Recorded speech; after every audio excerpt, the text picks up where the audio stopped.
पिछले कुछ दिनों से महाराष्ट्र में गजब ही बवाल मचा हुआ है। जो लोग राजनीति में पिट चुके वो लोग अब यूपी बिहार के लोगों को पिटवा रहे हैं, हिंदी बोलने वालों को पिटवा रहे हैं।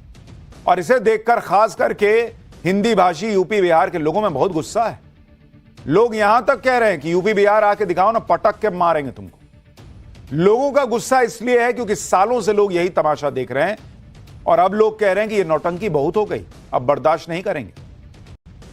जो लोग भाषा के नाम पर आग लगा रहे हैं, मासूमों को पीटकर शेर बन रहे हैं, उनका हिसाब किताब जल्दी ही हो जाएगा। क्योंकि यह कौन सा तरीका है कि किसी को मराठी नहीं आती तो उसे पीटने शुरू कर दीजिएगा। भारत में हर कहीं के लोग हर जगह काम के लिए जाते हैं। काम करने के लिए गया आदमी पहले अपने रहने खाने का ठिकाना देके गया, पहले अपने लिए ट्यूशन लगवाएगा कि फलाने जगह जा रहे हैं तो भाषा सीख लें। और पूरे देश में इतनी भाषाएं बोली जाती हैं, हर जगह जाके भाषा सीखते रहे। किसी की नौकरी बेंगलोर में लगे तो जाके कर्नाटक में वहां पर जो है कन्नड़ा सीखेगा, फिर केरल जाएगा तो मलयालम सीखेगा, महाराष्ट्र जाएगा तो मराठी सीखेगा, उड़ीसा में जाएगा तो उड़िया सीखेगा। काम करेगा कि खाली भाषा सीखते रहेगा? क्योंकि लोग जो है राज ठाकरे जैसे और उनके गुंडे जो हैं वो पीट देंगे। भाई भाषा तो रहते रहते आम आदमी थोड़ा बहुत सीख ही जाता है, लेकिन इसके लिए जबरदस्ती करना, मारपीट करना, यूपी बिहार के लोगों को टारगेट करना, ये सारा कुछ तमाशा सिर्फ और सिर्फ राजनीति के लिए तो हो रहा है। क्योंकि मुंबई में अभी बीएमसी के चुनाव होने और सालों से मुंबई में जिन्होंने धाक जमाई थी उनका डिब्बा गोल है। इसलिए देखिए, जो राज ठाकरे और उद्धव ठाकरे एक दूसरे को देख नहीं सकते थे, सालों साल अलग रहे, वो अचानक एक हो गए और ये मारपीट वाला कांड शुरू कर दिया। राज और उद्धव ने मराठी कार्ड रिचार्ज किया, मराठी भाषा के नाम पर गुंडागर्दी कर रहे हैं, मराठी अस्मिता के मुद्दे को हवा दे रहे हैं जिससे अपनी राजनीति चमका सके। लेकिन राज ठाकरे और उद्धव ठाकरे में बाल ठाकरे जैसा करिश्मा नहीं है, इसलिए भाषा के नाम पर आग लगाने का फॉर्मूला अपना रहे हैं। लेकिन अब यह फॉर्मूला भी चलने वाला नहीं, क्योंकि यूपी बिहार के लोगों को पीटने वालों को अब उसी भाषा में यूपी बिहार के लोग भी जवाब दे रहे हैं। बीजेपी सांसद निशिकांत दुबे ने तो राज ठाकरे को खुली चुनौती दे दी कि हिम्मत है तो महाराष्ट्र से बाहर निकल के दिखाओ ना। यानी यह बवाल बढ़ता ही जा रहा है, रुक नहीं रहा है। बवाल इस हद तक चला गया कि मारा मारी, प्रदर्शन, हंगामा, आज बहुत कुछ हुआ है भाई। और इस बवाल का एक ट्रेलर देखिए, फिर आपको बताता हूं यह बवाल हो क्यों रहा है, कौन क्या कह रहा है, कैसी कैसी चीजें हो रही हैं इस देश में। भाषा की पॉलिटिक्स, जाति की पॉलिटिक्स, अलग लेवल पे मामला बिगाड़ने का प्रयास हो रहा है। और इसलिए क्योंकि मोदी के डर से ये लोग जो है ना घबराए हुए हैं कि हम तो खत्म हो जाएंगे। पहले ट्रेलर देखिए।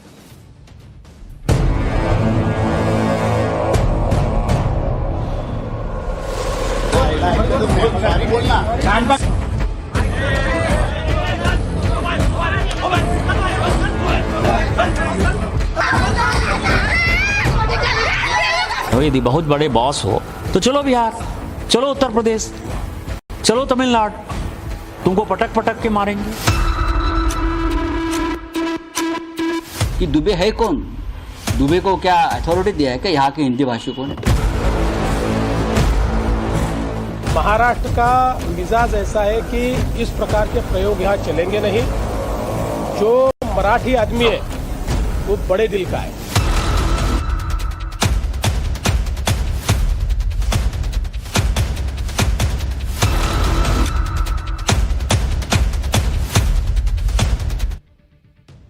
मराठी भाषा के नाम पर मुंबई में अपनी राजनीति को फिर से जिंदा करने की कोशिश राज ठाकरे और उद्धव ठाकरे कर रहे हैं। खास तौर पर राज ठाकरे की पार्टी मराठी के मुद्दे पर कुछ ज्यादा ही आक्रामक होती जा रही, क्योंकि ये सीन से गायब थे। इनको लगा कि मैं वापस कैसे आऊं सीन में, तो एक ही काम कर सकते हैं, मारपीट करो ताकि थोड़ा सोशल मीडिया से हर जगह मेरी चर्चा होने लगे। आज ही मुंबई के मीरा भाईंदर में एमएनएस के कार्यकर्ताओं ने मराठी भाषा के मुद्दे पर बड़ा प्रोटेस्ट कर दिया। राज ठाकरे के कार्यकर्ताओं को प्रदर्शन की इजाजत नहीं थी, इसके बाद भी एमएनएस के कार्यकर्ता बड़ी संख्या में जमा हो गए। पुलिस ने एमएनएस के कार्यकर्ताओं को समझाने की भी कोशिश की, बताया कि प्रदर्शन रैली निकालने की अनुमति नहीं है, कहां घुसे चले आ रहे हो। लेकिन राज ठाकरे के कार्यकर्ता अड़े हुए थे, इस वजह से वहां जमकर हंगामा हुआ। आखिरकार पुलिस ने एमएनएस के कार्यकर्ताओं पर एक्शन लेना शुरू किया। कई एमएनएस कार्यकर्ताओं को पुलिस ने हिरासत में लिया। महिला कार्यकर्ताओं ने पुलिस के साथ झड़प की, लेकिन पुलिस ने सभी को वहां से हटा दिया। एक बार ग्राउंड रिपोर्ट देखिए, फिर आपको दिखाता हूं कि इन्होंने गुंडागर्दी कैसे की। ये देखिए, ये मीरा भाईंदर की तस्वीर है जहां पर मंच की महिला महिला कार्यकर्ताओं की पुलिस के साथ झड़प हो गई है। चूंकि बिना परमिशन के प्रोटेस्ट मनसे के अधिकारी कर गए, तो पुलिस जो है वो अब थोड़ा सा बल का प्रयोग करके इन महिला कार्यकर्ताओं को, इन प्रदर्शनकारियों को हिरासत में ले गई है। बड़ा एक्शन जो है यहाँ पर मुंबई से सटे मीरा भाईंदर में दिखाई दे रहा है, जहाँ पर ये पुलिस जो है वो कार्रवाई कर रही है इन प्रदर्शनकारियों के खिलाफ। लगातार आप लोग को हिरासत में लिया जाएगा, क्या कहना है? देखिए, तो ये आपने तस्वीरें देखी।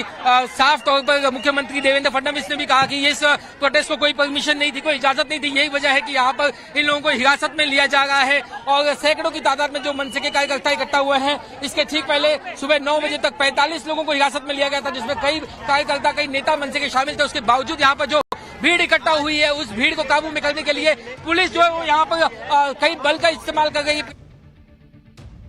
ये तो गजब ही है ना बॉस। पहले आप मराठी भाषा के नाम पर लोगों को पीटते फिरो, और फिर जब उस पर बवाल हो तो प्रदर्शन करो। एमएनएस के कार्यकर्ताओं ने क्या इसलिए प्रदर्शन किया था कि वो भाषा के नाम पर लोगों को पीटे और कोई एक्शन भी ना हो? राज ठाकरे और उद्धव ठाकरे की पार्टी के कार्यकर्ता किस तरह से मराठी भाषा नहीं आने पर गुंडागर्दी कर रहे हैं, उसकी आपको कुछ तस्वीरें दिखाता हूं। पब्लिक को गुस्सा नहीं आएगा। 29 जून का यह वीडियो है। एक दुकानदार को एमएनएस के कार्यकर्ता मारते हुए दिख रहे हैं। आरोप है कि एमएनएस कार्यकर्ताओं ने गुजराती दुकानदार से मराठी बोलने के लिए कहा। नहीं बोलने पर दुकानदार को थप्पड़ मारने लगे। क्यों भाई, तुमको किसने अथॉरिटी दी कि तुम वो गुजराती अगर मराठी नहीं बोलेगा तो तुम मारोगे? देख रहे हैं, एक में मुंबई के व्यापारी भाषा के नाम पर गुंडागर्दी के खिलाफ प्रोटेस्ट कर रहे हैं, दूसरी तरफ गुंडागर्दी करने वाली पार्टी प्रोटेस्ट कर रही है। गजब ही चल रहा है महाराष्ट्र में। एक तो तुम पीट रहे हो, पब्लिक विरोध कर रही है कि तुम किस बात का मार रहे हो जी, तो तुम उतर गए प्रोटेस्ट करने, सिर्फ ये नौटंकी करने के लिए, दिखाने के लिए महाराष्ट्र के लोगों को कि हम तुम्हारे बहुत बड़े हितैषी हैं, हम मराठी मानुष के साथ खड़े हैं। ये मार मार के तुम मराठी मानुष के साथ खड़े हो, और मराठी मानुष खुद इनके साथ नहीं खड़ा। अभी दिखाऊंगा ये राज ठाकरे की पार्टी की क्या पॉलिटिकल हैसियत हो गई आज की डेट में कि ये सब नौटंकी करनी पड़ रही। राज ठाकरे और उद्धव ठाकरे शायद अब ये समझ रहे हैं कि उनको कोई जवाब नहीं देगा, लेकिन ये बाल ठाकरे का दौर नहीं है। राज ठाकरे को उन्हीं की भाषा में जवाब दिया जा रहा है। बीजेपी सांसद निशिकांत दुबे ने भाषा के नाम पर मारपीट करने पर राज ठाकरे को आड़े हाथों लिया। निशिकांत दुबे ने कहा कि अगर राज ठाकरे में हिम्मत है ना, खुद को इतना बड़ा बॉस मानते हो तुम, तो महाराष्ट्र से बाहर आके दिखाओ, उनको पटक पटक के मारा जाएगा। सुनिए एक बार बीजेपी सांसद को। और यदि आप में ज्यादा हिम्मत है तो आप हिंदी भाषी को मारते हो तो उर्दू भाषी को भी मारो, तमिलियन को भी मारो, आप जो है तेलुगु वाले को भी मारो। आप जो इस तरह की घटिया हरकत कर रहे हो, और मैंने हमेशा कहा है कि जब अपने घर में हो, महाराष्ट्र में हो, यदि बहुत बड़े बॉस हो तो चलो बिहार, चलो उत्तर प्रदेश, चलो तमिलनाडु, तुमको पटक पटक के मारेंगे। हम मराठी का सम्मान करते हैं, मराठी एक आदरणीय भाषा है, और ये उद्धव ठाकरे और राज ठाकरे जो कर रहा है, इससे घटिया कोई काम नहीं हो सकता है, और हम इसका प्रतिकार करते हैं। और यदि उनमें हिम्मत है, जो मैंने आपको कहा है, यदि उनमें हिम्मत है तो बगल में जो है माहिम इलाके में चले जाएं और माहिम की दरगाह के सामने जो है किसी हिंदी भाषी और उर्दू भाषी को पीट कर दिखा दें। निशिकांत दुबे खुला कह रहे हैं भाई कि यूपी बिहार आए राज ठाकरे, पटक पटक के मारा जाएगा उनको। वो तो ये भी कह रहे हैं, और वो अकेले नहीं कह रहे हैं। थोड़ी देर अभी 2 दिन पहले भी जब ये सब हुआ था तो नीतीश राणे ने भी कहा था कि खाली हिंदू को मारते हुए मुस्लिम भीड़ वाले इलाके में, मुस्लिम बहुल इलाके में जाके इनकी हिम्मत नहीं होती इनके कार्यकर्ताओं की, जाके बोले कि जरा मराठी बोल के दिखा। वहां एक बार गया था, एक उसको पकड़ के कान से माफी मंगवाया गया था। निशिकांत दुबे के बयान ने महाराष्ट्र की राजनीति में हंगामा मचा दिया। राज और उद्धव ठाकरे की राजनीति को निशिकांत दुबे ने खुला चैलेंज दिया, जिससे उद्धव ठाकरे की पार्टी बौखला गई। निशिकांत के चैलेंज पर संजय राउत ने कहा कि निशिकांत दुबे है कौन? क्या महाराष्ट्र के हिंदी भाषी लोगों ने निशिकांत को बोलने के लिए अथॉरिटी दी है? संजय राउत ने आरोप लगाया कि निशिकांत दुबे ने मराठी लोगों का अपमान किया है। सुनिए संजय राउत को। दुबे को क्या अथॉरिटी दिया है कि यहाँ के हिंदी भाषिकों ने? वहाँ बैठकर आप बात करते हो। यहाँ के जो हिंदी भाषी नेता है, मैं उनसे अपील करता हूँ, दुबे का जो वक्तव्य है उसका निषेध करो आप। मुझे आश्चर्य है महाराष्ट्र के मुख्यमंत्री और उनके पूरे कैबिनेट का, एक आदमी भारतीय जनता पार्टी का सांसद वहाँ बैठकर महाराष्ट्र के बारे में, मराठी आदमी के बारे में, मराठी मानुष के बारे में घटिया बातें करता है, और आप चुप बैठे हो। आप कौन से मुख्यमंत्री हो? संजय राउत पूछ रहे हैं कि निशिकांत दुबे है कौन, इसको किसने अथॉरिटी दी ये सब बोलने की? संजय राउत से कोई पूछे कि संजय राउत और उनकी पार्टी को किसने अथॉरिटी दी गुंडागर्दी करने की और लोगों को मारने की? आपकी पार्टी तो सिंगल लार्जेस्ट पार्टी भी नहीं है कि हम मान लें कि इतना बड़ा बहुमत है आपके पास की पब्लिक, महाराष्ट्र की पब्लिक की आप आवाज हैं। आपकी पार्टी को तो पब्लिक ने रगड़ के रख दिया चुनाव में, ऑथराइज किया जी कि आप जाके मारिए जो उसको हिंदी, जिसको मराठी नहीं आ रही है, हिंदी बोल रहा है तो उसको मारिए। किसने ऑथराइज किया? लेटर है पब्लिक का। भाषा के नाम पर समाज को बांटने का अधिकार इनको किसने दिया? जैसे को तैसा जवाब मिला तो संजय राउत अथॉरिटी और अधिकार दिखाने लगे। निशिकांत दुबे पर मराठी भाषा के अपमान का आरोप लगाने लगे, जिसका जवाब महाराष्ट्र के सीएम फडणवीस ने दिया। देवेंद्र फडणवीस ने कहा कि निशिकांत दुबे ने एमएनएस के लिए बयान दिया था कि जिस तरह की हरकतें कर रहे हो यूपी बिहार आओगे तो पटक के मारा जाएगा। आम मराठी के लिए नहीं कहा था, आम महाराष्ट्रियन के लिए नहीं कहा था।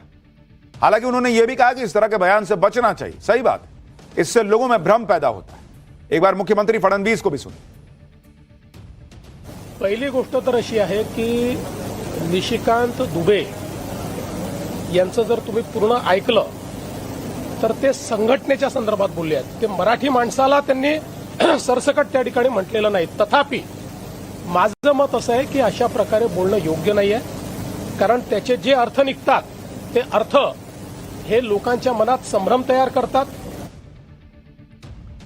देवेंद्र फडणवीस सही कह रहे हैं भाई, गुस्सा आता है और ऐसे में मुझे लगता है निशिकांत दुबे बोल गए, लेकिन देवेंद्र फडणवीस जो कह रहे हैं वो समझ रहे हैं कि राज ठाकरे, उनके गुंडे, उनकी पार्टी क्या चाह रहे हैं। वो यही चाह रहे हैं कि मराठी बनाम जो है वो यूपी बिहार के लोग, हिंदी भाषी लोग, इस तरह का माहौल बने, आपस में मारापीटी की स्थिति हो जाए और उसके बाद ये लोग फायदा उठाएं और पॉलिटिक्स करें कि भाई देखो हम तुम्हारे लिए खड़े हैं लड़ने के लिए हिंदी भाषियों से।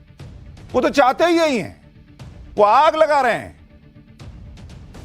अच्छी बात यह है कि अब तक किसी भी हिंदी भाषी ने किसी मराठी भाषी के साथ कोई आपत्तिजनक घटना नहीं की और होनी भी नहीं चाहिए। इन नेताओं के चक्कर में नहीं फंसना है आप लोगों को। मराठी भाषा के नाम पर जिस तरह से उद्धव ठाकरे और राज ठाकरे पॉलिटिक्स कर रहे हैं, लोगों की पिटाई कर रहे हैं, प्रदर्शन कर रहे हैं, उस पर सीएम फडणवीस ने बड़ी बात कही। सीएम फडणवीस ने कहा कि महाराष्ट्र के लोगों का दिल बहुत बड़ा है, वो इस तरह की राजनीति के झांसे में नहीं आने वाले। मराठी लोगों पर ऐसी राजनीति का कोई असर नहीं होगा। राज ठाकरे और उद्धव ठाकरे का यह प्रयोग सफल नहीं होगा। ये बात भी सुनिए आप। महाराष्ट्र का मिजाज ऐसा है कि इस प्रकार के प्रयोग यहाँ चलेंगे नहीं।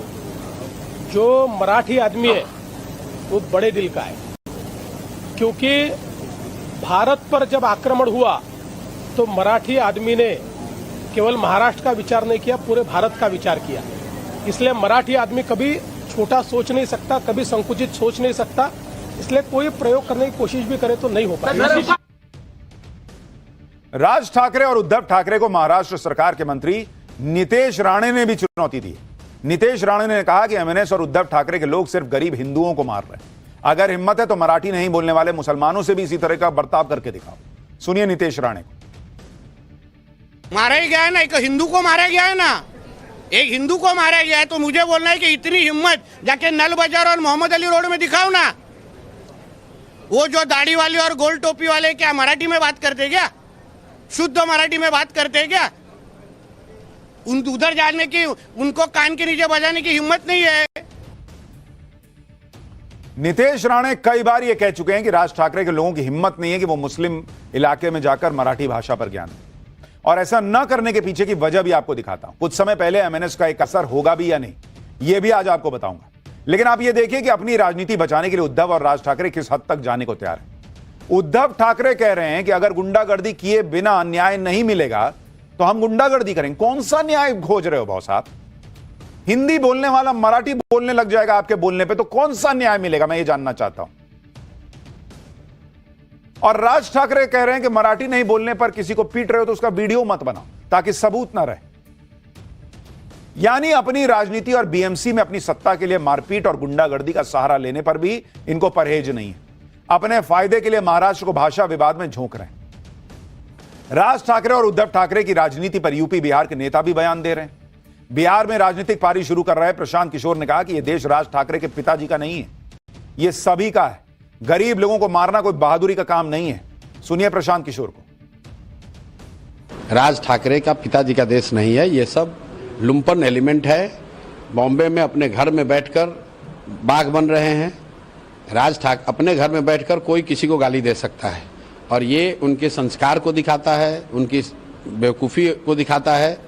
अपने घर में बैठकर किसी दूसरे को, गरीब को, कोई वहां काम करने गया है उसको 2 थप्पड़ मारते हो, ये कोई बहादुरी नहीं है। ये कोई बहादुरी नहीं है। तो दोनों भाई एक साथ आ गए। अरे दोनों भाई एक साथ आ जाए, 4 भाई साथ में आ जाएं। ये दोनों भाई पहले साथ में नहीं थे तो क्या कर लिया? राज ठाकरे क्या कर लिए? दोनों भाई साथ में रहेंगे तो क्या कर लेंगे? आप वहां मार दीजिएगा। बिहार के ही नेता पप्पू यादव ने भी राज ठाकरे को चेतावनी दी। पप्पू यादव ने धमकाने वाले अंदाज में कहा कि अगर बिहार के लोगों पर महाराष्ट्र में हमला होगा तो उसका जवाब मिलेगा। पप्पू यादव ने कहा कि वो उद्धव ठाकरे की सारी हेकड़ी निकाल देंगे। सुनिए पप्पू यादव को। महाराष्ट्र में बिहारी पर, हिंदी भाषी लोगों पर, बिहारी और यूपी के, झारखंड के लोगों पर हमला हो गया। मैं मराठे का सम्मान करूंगा। उद्धव ठाकरे सुन ले, तेरी गुंडई और हैकरी निकाल दूंगा। बिहारी पर और हिंदी भाषी लोगों पर जुल्म किया, याद रखिएगा यह दमन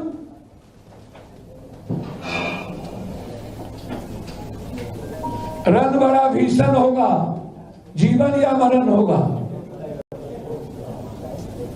जंग होगा, आर पार होगा। पप्पू यादव कह रहे हैं कि उद्धव ठाकरे की हेकड़ी निकाल देंगे। अरे बॉस, हेकड़ी बाद में निकालिएगा, पहले राहुल गांधी को कहिए कि उनको इंडिया अलायंस से निकाल कर दिखाएं, उद्धव ठाकरे को, उनकी शिवसेना को। इतना अगर बिहारियों की और यूपी के लोगों की चिंता है आपको और जो हो रहा है उसको गलत मानते हैं। बीजेपी नेता और भोजपुरी अभिनेता दिनेश लाल यादव निरहुआ ने भी भाषा के नाम पर राजनीति करने के लिए राज ठाकरे पर निशाना साधा। दिनेश लाल यादव निरहुआ ने कहा कि यह गंदी राजनीति बंद होनी चाहिए। अगर किसी में दम है तो वो उनको महाराष्ट्र से निकाल के दिखाए। निरहुआ ने कहा कि वो मराठी नहीं बोलते हैं और महाराष्ट्र में ही रहते हैं। किसी में दम है तो निकाल कर दिखाए। अगर कोई इस तरह की बात करता है और